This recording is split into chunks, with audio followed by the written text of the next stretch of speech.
আসসালামু আলাইকুম। চ্যানেল 14 এর নিয়মিত আয়োজনে আপনাদেরকে স্বাগত জানাচ্ছি। আজ এই দিনে কবি সুফিয়া কামাল তার ৭১ ডায়েরি গ্রন্থে যা লিখেছিলেন পাঠ করছি। ২ মে রবিবার ১৯৭১ রাত ৮টা।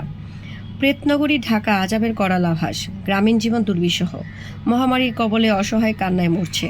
আজ ১৮ বৈশাখে কালবৈশাখীর আভাস কিছুটা পাওয়া গেল। মাগরিবে নামাজ পড়ে উঠে দুলুর ফোন পেলাম, ওরা ভালো আছে, খবর পেলাম। এই হাজার শুকর, পাঁচলে একদিন দেখা হবে। এই দিনে শহীদ জননী জাহানারা ইমাম যা লিখেছিলেন তা পাঠ করছে। ২ মে রবিবার ১৯৭১ ধানমন্ডি ১৩ নম্বর রোডে মকু অর্থাৎ মাহবুবুল হক চৌধুরীর বাড়ি।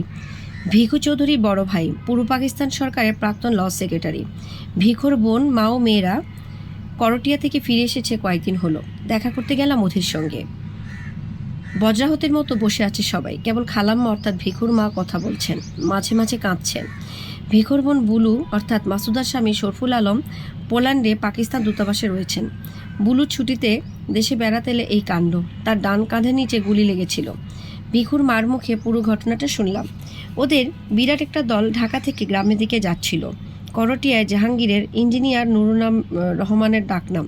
ফুফার বাড়িতে আশ্রয় নেবার পরেই দুর্ঘটনা ঘটে। সকালবেলা নাস্তা তৈরি হচ্ছিল, ঘুম থেকে উঠে সবাই মুখ হাত ধুচ্ছিল।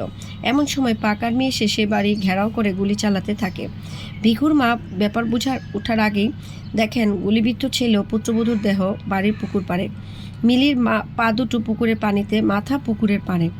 গুলি লাগে তার তলপেটে, বুলুর কাঁধের নিচে। জাহাঙ্গীরের ফুফা ঘরের মধ্যে ছিলেন, তিনি সেখানে গুলি খেয়ে ঢলে পড়েন। গুলি খেয়ে ঢলে পড়ে জাহাঙ্গীর, আর অনেকে মারা পড়ে। বাকিরা চিৎকার করে দৌড়ে পালাতে থাকে। আর্মি খানিকক্ষণ গুলি চালিয়ে মেরে ধরে চলে যায়। ভিখুর মা তলপেটে গুলিবিদ্ধ অবস্থায় ভিখুর মেয়ে দুটিকে খোঁজ করতে গিয়ে দেখেন 5 বছর ছোট মেয়ে ইয়ান ভয়ে কাঁদতে কাঁদতে ছুটে চলে যাচ্ছে অন্য কতগুলো লোকের পেছন পেছন। ভিখুর মা ওই রকম আহত অবস্থাতে এক হাতে তলপেট চেপে ধরে ছুটে গিয়ে অন্য হাতে নাতনিকে টেনে আনেন। মিলিটারি চলে যাবার পর সেই গ্রামের একটি সহৃদয় ছাত্র অনেক কষ্টে বুলু ও তার মাকে মির্জাপুর হাসপাতালে নিয়ে যায়। সেখানে ওরা প্রায় 3 সপ্তাহ থাকেন। তারপর আত্মীয় বন্ধুর সহায়তায় ঢাকায় এসেছেন। বুলু ও তার মার দেহ তখনও গুলির টুকরো রয়ে গিয়েছিল। ধানমন্ডিতে ডাক্তার মনিরুজ্জামানের ক্লিনিকে খুব গোপনে, খুব সাবধানতার সঙ্গে এদের দুজনের শরীর থেকে গুলি টুকরা বের করা হয়েছে। আমি সব শুনে স্তব্ধ হয়ে বসে ভাবতে লাগলাম, সমস্ত দেশের উপর কি মহা সর্বনাশের প্রলয়ঝড় নেমে এসেছে। ভিখু, মিলি, হামিদুল্লাহ, সিদ্দিকা, খন্দকার, সাত্তার, রঞ্জুর কলিগ, নুরুর রহমান, কি এদের অপরাধ ছিল? শান্তিপ্রিয় নাগরিক, নিজে দেশকে ভালোবাসত। ভিখু প্রেস চালিয়ে স্বাধীন ব্যবসা করে খেত, আওয়ামী লীগের সমর্থক ছিল, বাঙালি জাতীয়তাবাদের প্রবক্তা ছিল। এই তার এত বড় অপরাধ? হামিদুল্লাহ শান্ত নিরীহ মানুষ, পূর্ব পাকিস্তানের প্রথম এবং একমাত্র 16 আনা বাঙালি মালিকানার ব্যাংক, ইস্টার্ন ব্যাংকিং কর্পোরেশনের ম্যানেজিং ডাইরেক্টর। এই অপরাধে তার এত বড় শাস্তি? নিষ্ঠুর হত্যাকারীদের গোলার আঘাতে একমাত্র সন্তানকে চোখের সামনে মরতে দেখল।